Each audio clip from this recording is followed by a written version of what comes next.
Bonjour, c'est Sandra, bienvenue sur cette nouvelle petite vidéo. Aujourd'hui, comme je vous ai promis dans la dernière que j'ai faite, je vais vous présenter les petits fantômes de Célia Mélesville. J'espère prononcer son nom comme il faut. J'aime beaucoup ce qu'elle fait, j'adore son site et j'ai craqué pour la série des fantômes. Donc je vais vous les présenter dans l'ordre dont ils sont arrivés. Donc le premier étant le Goutaro. Voilà. J'aime vraiment beaucoup ce qu'elle fait. J'ai pas craqué pour le petit renard, mais j'ai craqué pour beaucoup d'autres, notamment le Tanis le Normand et la collection des avec les taches là, les reflets de lune normand et le nom du, je me souviens plus comment il s'appelle, l'oracle, l'oracle des reflets, voilà. Et donc, j'ai commencé par le Boutaro, c'est le tout premier que j'ai acheté d'elle, sur son site, encore une fois, et que sur son site. Parce que j'ai déjà vu des jeux de Célia en contrefaçon, notamment le Tanis de Normand, je crois qu'on peut le trouver sur Amazon en contrefaçon. Et j'ai eu une petite mésaventure lors d'un voyage en Grande-Bretagne. J'avais acheté un jeu que je ne connaissais pas sur un marché en Tugbox. Et une fois sorti du paquet dans les mains, heureusement j'avais fait que quelques mètres en m'éloignant du stand, j'ai vu qu'il y avait un QR code. Donc déjà, gros red flag. Je scanne le QR code et ça envoyait vers un site qui se voulait sérieux, j'imagine, qui se voulait rassurant, avec toute une liste de jeux comme si c'était une boutique officielle. Sauf que dedans, il y avait les jeux de Célia, dont encore une fois le Tanis, et elle ne vend ses jeux que sur sa boutique. À savoir. Donc si vous les rencontrez, à moins que ce soit en occasion au marché secondaire, elle ne les vend que sur sa boutique et elle ne fait pas de tugbox. J'en ai aucune tugbox. Donc ben là, sur le coup, j'étais un peu dépitée. Donc j'ai fait demi-tour, et heureusement la vendeuse, bon ben, je lui ai expliqué honnêtement, hein, et puis la vendeuse, elle n'a pas cherché, elle m'a repris le jeu, elle m'a rendu mes sous, et puis on en est resté là, et puis voilà, c'est hors de question que j'ai d'acheter de la contrefaçon. Donc voilà, méfiez-vous. Un jeu avec un QR code, c'est déjà en Tugbox avec un QR code, c'est chaud. Surtout quand il n'y a pas de maison édition. J'en trouve des fois sur les marchés, pareil ici en Madrid, des contrefaçons où il n'y a pas le nom de l'artiste, il n'y a aucune info, et puis souvent un QR code, seulement un QR code. Et ça déjà c'est... Bon, il y en a qui utilisent les QR codes pour les guidebooks, mais bon, ça reste un gros red flag. Les boîtes mauvaise qualité, des jeux inconnus avec un QR code, c'est chaud. Donc voilà, bon, moi ça c'est bien fini. Et bon, je sais même plus lequel c'est, c'était un jeu, je sais plus. Il y avait des squelettes aussi. Un truc que je connaissais pas. Et puis après, je suis allée voir sur Etsy, ouais, c'était un indépendant, mais il le faisait à 15 livres, donc je sais pas, 17-18 euros. Mais bon, vu que je connaissais pas, bon, il y a en Tugbox, il y a des Los Scarabeo qui sont dans ces prix-là, donc ça m'avait pas perturbé plus que ça. C'était vraiment au début. Et bon, j'ai eu le réflexe quand j'avais déjà entendu parler de cette histoire de QR code, la boîte me semblait bizarre à la main. Et avant même de l'avoir ouvert, j'ai scanné le QR code et j'ai bien fait parce que quand j'ai vu que il y avait des jeux de Célia Mélesville, c'est que il y avait quand même un sacré caillou dans le pâté pour rester poli. Voilà. Donc, on va commencer avec le Boutaro qui arrive dans une super belle boîte. Voilà. Avec les petits fantômes brillants. Alors, je sais jamais, mais c'est la Mélesville ou Méléville. Je sais jamais s'il faut prononcer le S. Je suis désolée. Donc, le Boutaro arrive avec un petit message d'avertissement tout mignon. Et une petite blague. Donc, je vous le lis. Un fantôme nous a joué un tour. Il a remplacé l'image du cavalier de coupe par une autre. Vous trouverez ici la bonne carte du cavalier de coupe à intégrer à votre jeu. Veuillez nous excuser pour cette petite inversion. Amusez-vous bien avec nos petits fantômes espiègles. Célia et Wild Edition. Voilà. Vous l'avez en français et en anglais. Et effectivement, bon, ça c'est la carte du petit fantôme qui s'est amusé à échanger sa place avec le cavalier de coupe. Alors que c'était un petit... c'est un page d'épée, il me semble. On va voir. J'ai pas regardé. Oui, voilà, c'est le page d'épée qui s'est glissé sur la carte du cavalier de coupe. Voilà, donc ça fait une jolie petite carte en plus. Bon, c'est amusant. Et puis, de toute façon, ce jeu est plein d'humour. C'est vraiment un jeu où on retourne un peu en enfance. Et puis, bon, ça fait une jolie carte.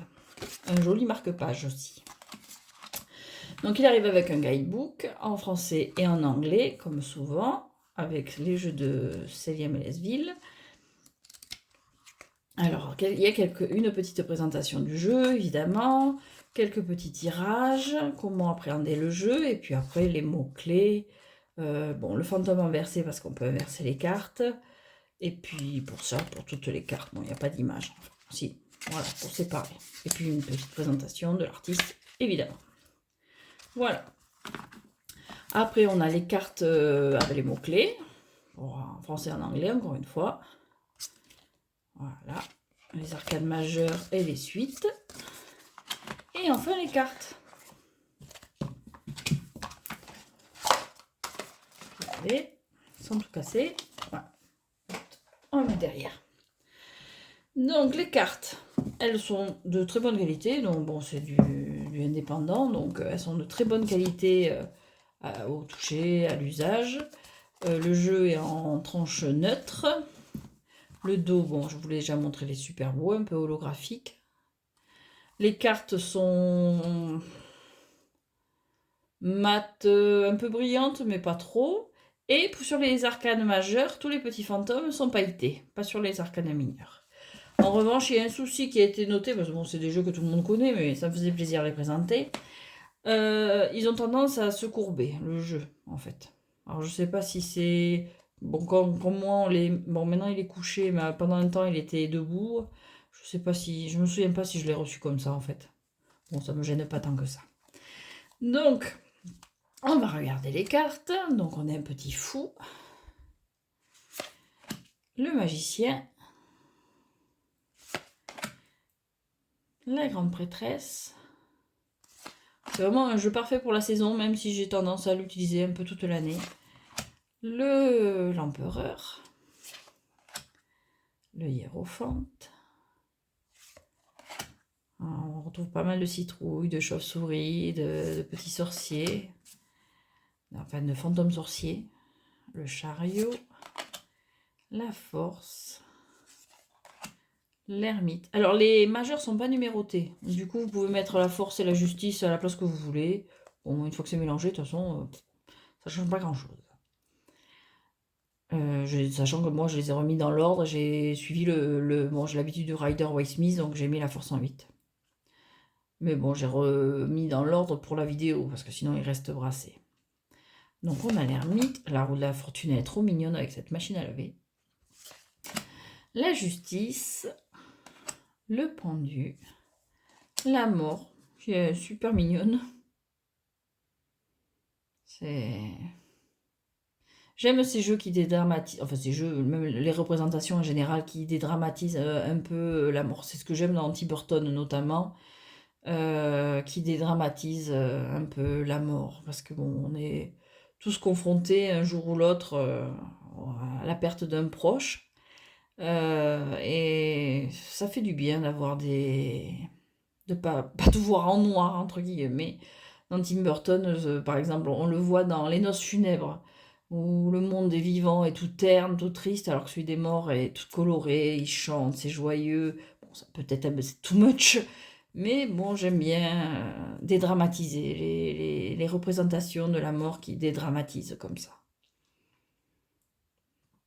Voilà. La tempérance, le diable, trop mignon. Oh, Halloween qui approche. La tour. J'ai demandé à mon fils ce qu'il voulait comme costume cette année pour le Halloween de l'école. Il m'a dit, je veux un vampire de la muerte. Alors, je ne sais pas ce que c'est, parce que l'année dernière, il était déjà en vampire. Alors, est-ce qu'il veut un vampire avec un masque de la muerte style mexicain? Je sais pas. Mais je suis pas très douée en maquillage, donc ça va être sympa. L'étoile, la lune, le soleil, le jugement et le monde. Oh, ça donne envie. J'aime pas l'anis, mais la cannelle, je suis dans la saison où je pourrais en mettre dans tout. Alors, on passe aux as de bâton, avec les petits feux. Le 2, le 3, le 4. Le 3, je ne sais pas pourquoi ça me fait penser à Harry Potter avec la cage, les grosses valises comme ça. Qui est le Harry Potter qui part à Poudlard. Le 4, le 5. Même en colère, ils restent mignons, ces petits fantômes. Le 6, le 7, le 8, là encore l'écharpe, le balai, enfin l'os balai. Le 9, ce petit manoir là, qui ressemble, bon alors je dis souvent, mais je trouve qu'il ressemble aussi au Phantom Manor de Disney. Le 10, le page et le cavalier, avec la petite salamandre. La reine et son roi. Voilà. Je pense qu'il est sympa pour les débutants aussi. Me considérant comme relativement débutante, je le trouve assez accessible. 2 de potions. Ah oui, 2 de potions. Non, 2 de coupe. 3. J'aime beaucoup le 3 de coupe. 4. Le 5. Le 6. Le 7 avec son gros distributeur. Le 8. Le 9. Et le 10. Ces petites citrouilles toutes mignonnes. Le page et son cavalier, et le cavalier plutôt. Un vrai cavalier de coupe. Et la reine et son roi. Super mignon. On passe aux épées, qui restent mignonnes. Donc on a le 2, le 3, ça reste quand même, bon, il est triste, le petit fantôme, mais c'est vrai que c'est tellement joli, c'est vraiment, ça garde vraiment un côté enfantin, c'est agréable, c'est comme feuilleter un livre d'images. Ah, petit fantôme avec une espèce de noiraude, ceux qui connaissent Totoro. J'ai jamais entendu parler d'autres films ou références parlant de noiraude, mais ça me fait penser à une noiraude. Le 5, le 6. Ça fait penser un peu aux passeurs dans la mythologie grecque, sur le Styx. Le 7, le 8, pauvre. Le 9, oula. Et le 10. Ça a beau être mignon, les messages passent quand même. Hein. On retrouve notre page d'épée qui aime bien faire des blagues. Le cavalier. La reine et le roi. Et enfin, les deniers. Voilà. 2, le 3, le 4, le 5, pauvre, le 6, le 7, le 8, le 9, le 10, j'aime beaucoup celle-là, le page et le cavalier, la reine et le roi. Voilà, un très joli petit jeu, c'est vraiment super agréable. Hop, elle est où ma boîte? Je l'aime beaucoup. Bon, voilà, le seul défaut que je lui trouve, à la rigueur, voilà, ce serait cette forme qu'il prend ou qu'il a pris. Je sais pas à quel moment. C'est pas dramatique. C'est vraiment un super jeu. Est-ce que je vais réussir à l'en mettre? Bon. Alors j'ai mon petit truc. Quand ils sont dans ce sens-là, il sait qu'ils ne sont pas brassés. Et quand je les ai brassés, ils sont dans l'autre sens. Donc là, on va devoir refaire un petit brassage. Ça fait pas de mal. Voilà. Alors, après, donc c'était le bout à rot. Après le bout à rot, ben, j'ai tellement aimé que j'ai craqué pour l'oracle. Évidemment. Donc, l'oracle, il vient là. Ah, j'ai pas dit pour les cartes, j'ai vraiment pas le truc. Hein. Les cartes, la taille, c'est bateau, ouais, c'est même, c'est du 12 par 7. Je sais pas le truc des cartes. Et après, on passe aux oracles qui sont, vous aurez compris, taille oracle. Voilà. Ah non, elles sont peut-être plus petites, non? Elles sont plus larges, mais sinon, en hauteur, elles sont la même taille qu'un tarot. Classique. Bon, voilà. J'ai pas toujours le truc pour la taille des cartes. Je sais pas si ça intéresse vraiment. À part quand c'est vraiment des tailles qui sortent de l'ordinaire, bon, j'ai pas le réflexe d'en parler. Alors, le Little Ghost Oracle. Ils n'ont pas tous le même nom, mais on reste avec les petits fantômes. Donc là, on est dans le violet. Pour le tarot, on était plutôt dans le bleu, et là, on passe au violet. Voilà. Donc, une boîte cloche. Voilà, avec un tour holographique. On a déjà une petite pointe de magie. Le guidebook, hop, tout mignon, encore une fois réversible, français, anglais. Donc présentation du jeu, bon, une petite mise en bouche, on nous met dans le bain, dans l'ambiance du jeu. Voilà, des petits tirages sur le thème du jeu. Et puis après, c'est un oracle, donc il y a toutes les descriptions de cartes. Donc des mots-clés, des lieux, une temporalité, et puis après la description de la carte et son interprétation. Et donc il a 40 cartes celui-ci. Si je ne me trompe pas. Oui, 40 cartes. Voilà. Donc le jeu, il est super mignon. Alors, on se promène un peu dans un manoir. Alors, les tranches sont super jolies, pailletées holographiques. Le dos, bon, c'est plus ou moins le même que le tarot, mais en violet. Pareil, holographique. La qualité des cartes est très bonne. Peut-être un peu plus épaisse. Je sais pas. Bref. Et ceux-là se tordent, mais dans le... Pareil, elles ont pris une petite forme, c'est pas flagrant, mais dans le sens de la largeur. Je sais pas si ça se voit. Enfin bref, c'est pas dramatique là non plus. Sinon, la qualité est super bonne comme d'habitude. Donc voilà, on entre dans ce petit manoir. Et là, tous les petits fantômes sont pailletés. On va aller le voir, tous les petits fantômes sont pailletés. Donc, on rentre dans le manoir, par l'entrée évidemment. Et celui-là est un mood entre Noël et Halloween. Un peu comme l'étrange Noël de Monsieur Jack, voilà. C'est mon jeu, l'étrange Noël de Monsieur Jack, je vais le sortir bientôt. Mais c'est vrai qu'il a un mood entre Noël et Halloween. C'est le film que je regarde passer juste Halloween, genre le 1er novembre. C'est un entre les deux. J'arrive pas à me décider si c'est vraiment un film d'Halloween ou vraiment un film de Noël en fait.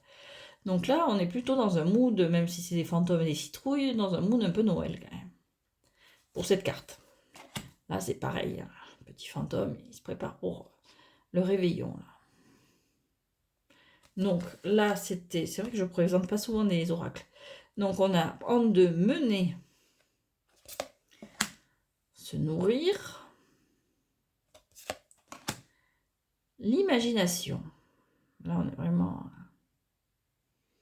Ouais, on est peut-être plus dans Noël avec celui-là, en fait. Même si c'est petit fantôme. L'imagination.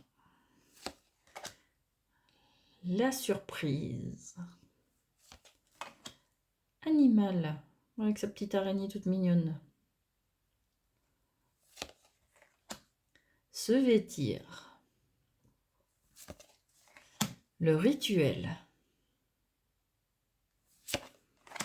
Se débarrasser. Bon, voilà, petite touche humoristique avec ses toilettes. En général, dans les toilettes, on se débarrasse. D'une façon ou d'une autre, on se débarrasse. Créer un lien. Ça fait penser un peu à la carte du jardin dans le Normand. Le repos. Il est vraiment beau ce jeu. Très coloré. La créativité. Petit fantôme qui brille là, on voit. Le labeur. Les ancêtres. Petit côté ofrenda ici. L'évasion. Le choix. À quel mettre, la 1 ou la 2. 4, 5 là. Et on n'a pas la 3. C'est parti la 3. Bon. 1, 2, 4, 5. Ouais. Peut-être qu'il a déjà mis. Donc il a déjà mis. La patience avec ce fantôme bonhomme de neige. La célébration. Voilà, on dirait le sapin dans l'étrange Noël de Monsieur Jack. L'apprentissage. L'amour. Elle est jolie celle-là. L'espoir.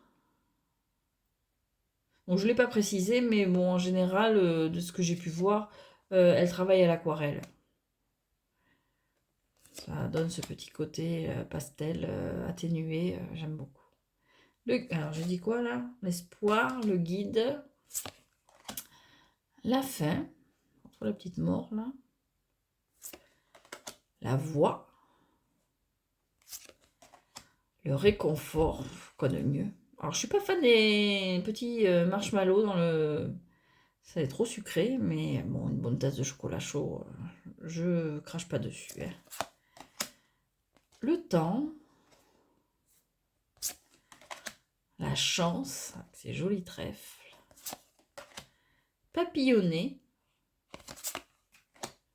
la magie, c'est celle qui est sur la boîte, il me semble. Oui, c'est celui-là qui est sur la boîte. La nature, bouger, j'adore avec ce Vivan Volkswagen. L'accélération, la tristesse,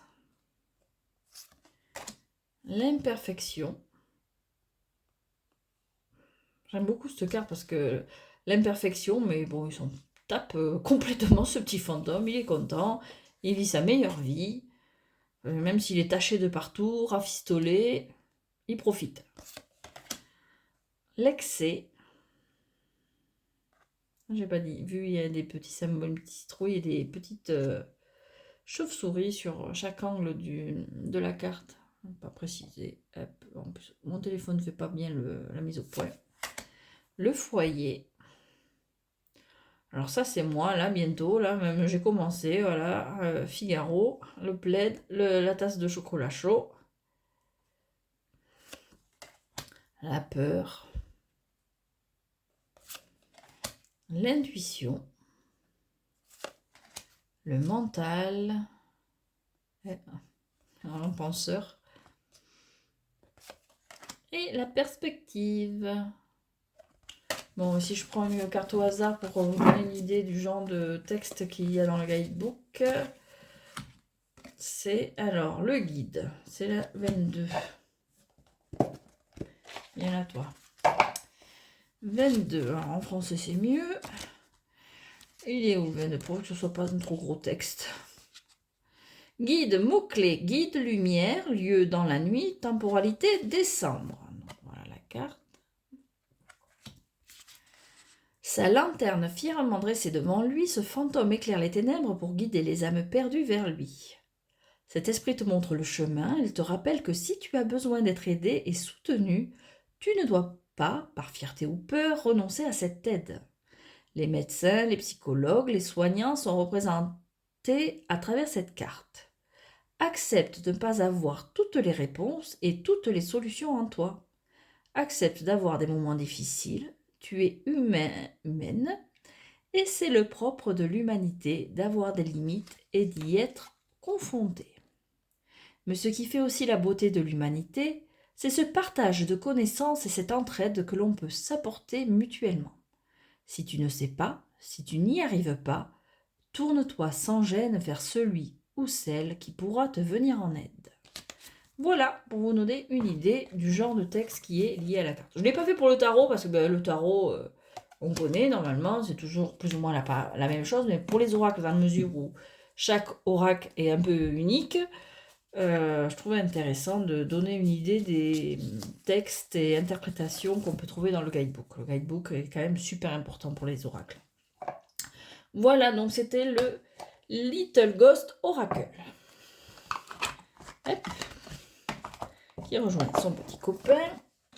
Là. Et on finit avec le petit dernier, le Happy Ghost, le Normand.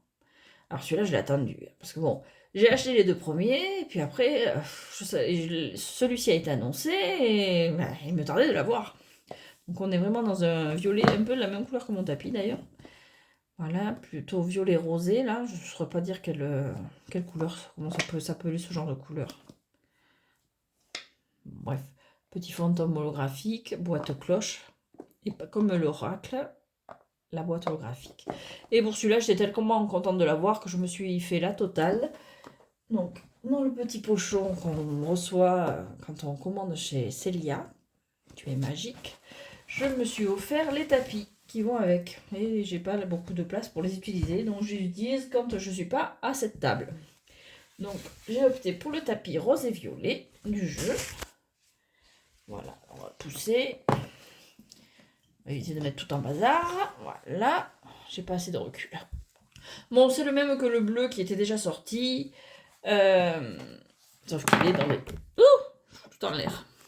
Dans des tonnes de rose et de violet. Il est super joli. Voilà. Et puis bon, dans ces couleurs, je trouve que les 3 jeux rendent pas mal dessus. Qu'est-ce qu'on fait? Ce sont mes cartes. Bon, bref. J'arrive à en choper une. Voilà. Moi, je trouve que ça rend pas trop mal les 3 cartes dessus. Voilà, je vais m'y mettre mieux quand même, parce que là, c'est n'importe quoi. Et les 3. Donc, on va faire... Hop. Voilà. Donc, pour vous donner une idée, tant que je suis sur ce tapis, comme d'habitude, c'est super décousu, mais bon, on a l'habitude. Voilà. Donc, j'ai pas beaucoup de recul, je suis désolée, c'est juste pour vous donner une idée des cartes, des 3 cartes sur ces couleurs. On reste dans une domination violette parme, mais bon, c'est ma couleur pour les cartes. Et je trouve que ça ressort super bien. J'ai hésité avec le bleu, hein, le premier, hein, qui va normalement avec le tarot. Mais bon, j'avoue que ce côté rose, violet, ça donnait un côté un peu onirique, je sais pas. J'ai craqué. Bref, ça s'explique pas toujours. C'est comme ça. Donc, on va remettre ce petit avec ses copains. Il y a les feuilles du message qui sont un peu grandes. Voilà, on remet tout. Lui aussi, on le remet dans sa boîte. Et on retrouve avec le normand. Voilà, voilà. Et donc, j'ai pas craqué que pour ça. Parce que ça fait longtemps que je voulais également, même si je ne l'ai pas encore utilisé parce que j'ai pas le courage ni la place. J'ai craqué donc pour le tapis de tirage normal. Hop. Hop. Voilà, je suis là, je suis toujours là. J'essaie de restructurer tout ça. Et j'ai craqué pour le tirage spécial le normand. Donc il y a taille carte le normand qui est plus grand. Hop. Pareil, toujours pas assez de recul, Sandra, c'est pas grave. Voilà. Et donc on a un joli tapis de tirage avec le nom en anglais et en français. Voilà, pour vous donner l'idée. J'avoue que là sur ce coup-là, ce jeu, je l'ai attendu, du coup, je me suis fait plaisir. Maintenant, il faut tout ranger. Bon, je rangerai après. Je vais essayer de tout enlever sans tout mettre en bazar. Voilà. Donc, on repasse au petit Lenormand dans sa boîte cloche avec cette jolie boîte. Donc, taille petit Lenormand. Hop. Donc, pareil, guidebook, trop mimi. Présentation des petits fantômes. Du jeu. Quelques petits tirages. Et puis après, les différentes cartes. Voilà. Et quelques associations. Alors moi, pour les associations de petits Lenormand, j'utilise le guidebook quand il y en a. J'essaye de faire au feeling, mais je maîtrise pas bien le petit Lenormand, mais j'adore les cartes en fait. Donc j'en ai plein, j'en ai pas mal de petits Lenormand. J'ai tendance à craquer. En plus, c'est des jeux en général pas trop chers quand c'est des mass market. Donc j'utilise celui de... Comment il s'appelle? Excusez-moi. Je récupère mon chapeau sur mes oracles et mes petits Lenormand. Donc, je vais essayer de ne pas écorcher son nom. Alexandre Musruc, donc j'ai celui-ci avec un super livre, je l'ai acheté pour le livre. J'espérais pouvoir utiliser le petit Lenormand, mais honnêtement, je vais surtout acheter pour le livre qui a quand même beaucoup, qui est bien décrit, qui décrit bien le jeu, qui a beaucoup d'associations, qui m'aide beaucoup. Et ben, je vais même pas enlever le truc là parce que, en fait, je trouve le jeu beau. Mais je suis pas fan du côté pub qu'il y a sur le dos en fait. C'est le dos avec le nom de l'oracle, le nom de l'auteur. J'ai beaucoup de mal avec ça. Donc j'avoue que bon, il est joli, hein. En plus il y a de belles tranches et tout. Mais non, le dos ça me bloque un peu. Donc dans ces tons là j'en ai d'autres. J'ai le Subrosa que j'ai montré. Et qu'est-ce que j'ai d'autre? De lui, j'ai aussi celui-là. Bon, c'est pas trop le même ton, mais... Non, pas du tout en même temps. De lui, j'ai aussi celui-ci, là, le Jardin des Secrets, que j'aime beaucoup. Mais celui-là, voilà, je le garde pour le livre. C'est surtout le livre qui m'intéressait. Et en fait, avec le jeu, je pensais que le jeu allait me servir plus que ça. Avec le jeu, le livre, c'était le même prix. Donc je me suis dit, tant qu'à faire, autant avoir le jeu. Et un autre livre que j'ai trouvé bradé sur Amazon à 3 €. Donc j'ai dit why not. Et il a de bonnes associations aussi, il m'aide bien. C'est le Petit Lenormand de Colette Sylvestre. Alors je m'aide avec ça quand je bloque un peu. Je lis les deux. Alors les deux disent pas la même chose. Alors en fonction de la question, en fonction du mood, je pioche en fait. Comme je le sens, voilà. Puis je suis super contente en plus parce que le jeu avec les phrases, je l'ai trouvé en... Comment? Dans une association qui s'appelle Partage sans frontières. C'est un peu comme Emmaüs où vous achetez l'argent à des associations. Et j'ai trouvé le jeu avec les phrases en français d'occasion comme ça à 2 €. Donc là, il y en a pour 5 € le livre et le jeu. Donc super affaire et j'ai de quoi m'initier comme il faut le Normand. Voilà, ça c'était la petite parenthèse. Parce que c'est vrai que le Normand, j'en ai plusieurs, mais je ne maîtrise pas encore. Hein. Voilà. Donc pour l'instant, je me limite à des tirages de 2 ou 3 cartes. J'ai le grand tableau, il me fait peur pour l'instant. Donc, on y retourne. Je vais arrêter de digresser. Je vais essayer. Le guidebook, c'est fait. On a la petite carte. Il n'y en a qu'une? Non, la petite carte avec... Ah oui, alors, bizarrement, je crois que c'était une erreur de son imprimeur. Donc, le côté anglais comme ceci, et le côté français et holographique. Donc ça, c'est les mots-clés. Voilà. Et après, on a donc le petit jeu qui est, voilà, le dos identique aux autres. Du coup, on peut les associer, les 3 jeux. Ils sont comme violet. Un super joli dos. Qualité des cartes, sympa. Très doux. Enfin, doux, oui. Voilà. Le petit fantôme sont pailletés. Hop. Et qu'est-ce que j'ai oublié de dire? Parce que j'ai forcément oublié quelque chose. Non, on est bon. On n'est pas trop mal, hein. je tranche... Ah oui, il a les tranches neutres, celui-ci. Il n'y a que l'oracle qui a les tranches... brillantes, ou voilà. Donc, on a un petit cavalier. Je vais essayer de rapprocher parce que les cartes sont petites.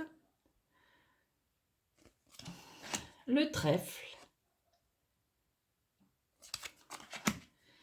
Le bateau. Sympa. La maison. La maison, même avec ses vitres cassées, je prends. Hein. L'arbre. Le nuage. Le serpent. Il est mignon, ce serpent. Le cercueil. On reste dans un monde enfantin. Même si les cartes veulent toujours lire la même chose. Bah, j'aime les jeux colorés. Voilà, le bouquet. La faux. Le fouet. Les oiseaux. Enfin, les chauves-souris plutôt. L'enfant, c'est tout mignon. Le renard. Le renard fantôme, d'ailleurs. L'ours protège. L'étoile. La cigogne. Le chien. Tout mignon. La tour. Tour à réponse. Le jardin. J'essaye de pas trop tourner vers la fenêtre pour pas que vous ayez le reflet. La montagne. Le chemin.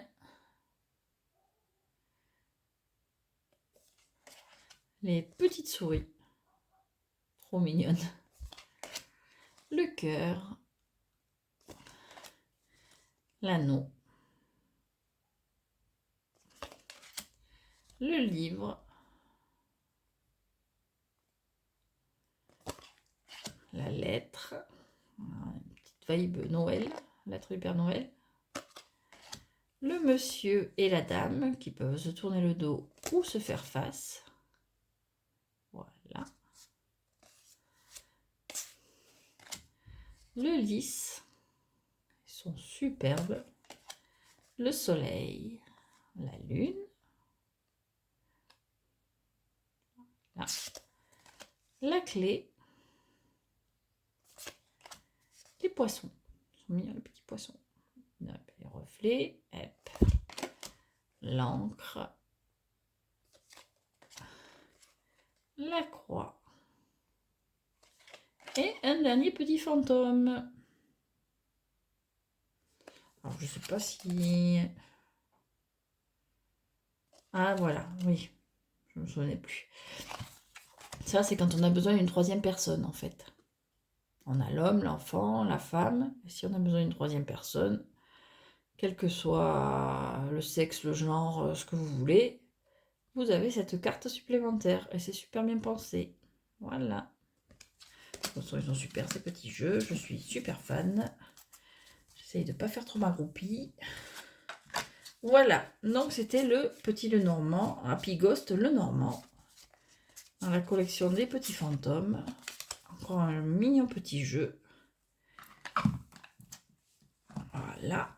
Et donc, c'était la série avec l'oracle et le tarot. Je pense qu'elle a fait le tour. J'attends impatiemment ces petites souris. Donc, les petites souris, elles montrent certaines cartes dans la mesure où c'est exactement les mêmes petites souris qui sont sur son calendrier de l'Avent, Pulse. Et bon, c'est vrai que celui-là, je l'attends. Mais je l'attends. Il me tarde trop. Je suis sûre qu'il va être génial. Enfin, du peu que j'ai vu, très très très prometteur ce jeu. Et puis comme j'ai dit, je suis très fan de... je sais pas si je l'ai dit. Si, il me semble. Je suis fan de Béatrix Potter. je suis allée au parc d'attractions Béatrix Potter en Grande-Bretagne. Bon, c'est un petit parc, hein, c'est pas un truc à la Disney. C'est parce que où on va en vacances, c'est on aime aller en vacances dans le Lake District, c'est où elle avait sa ferme. Donc Peter Rabbit, on le trouve partout. On peut aller visiter sa ferme, mais c'est toujours blindé quand on y va, donc j'ai jamais eu le courage d'aller plus loin. Mais que le parking. Mais Béatrix Potter, c'est vraiment un truc que je lisais quand à mon fils quand il était petit. On a pas mal de livres. C'est vraiment un univers animalier qui me plaît beaucoup. C'est poétique, c'est doux. Bon, on a vu les films aussi qui sont sortis récemment. Bon, le 1 était bon, ça allait, il était marrant. Le 2, j'ai pas aimé. On n'a pas aimé d'ailleurs. Les petits dessins animés, on a trouvé sur YouTube aussi des petits dessins animés qui ressemblent beaucoup, qui reprennent beaucoup les graphismes des livres aussi, qui étaient très sympas, qu'on regardait quand mon fils était petit. Et c'est vrai que c'est un milieu que j'aime beaucoup, qui a l'air aussi de plaire à Célia Mélesville, et donc j'imagine qu'il y a une petite touche de Béatrix Potter dans son futur jeu que j'attends avec grande impatience. Donc voilà. Donc c'est une artiste que j'aime beaucoup. En plus, elle est souvent associée à Claire Duval, que je suis aussi avec plaisir. Donc, oui, voilà, c'est un duo d'artistes que j'aime beaucoup, artistes-auteurs. Et super fan. Bon, alors j'arrête de faire la groupie. C'était Les Petits Fantômes avec le Happy Ghost le Normand, le Little Ghost Oracle et le Boutaro. Pour moi, c'est Les Petits Fantômes. J'avoue que les titres, je les retiens pas forcément. J'espère que cette petite présentation vous a plu. Je sais que ces jeux sont très connus, qu'ils ont été vus et revus. Mais ça me faisait plaisir de faire une vidéo avec les trois ensemble. Donc j'espère que si vous êtes arrivé jusque-là, ça vous a plu. Je vous souhaite une très bonne journée, très bonne soirée, en fonction de quand vous regardez la vidéo. Portez-vous bien, je vous dis à très bientôt.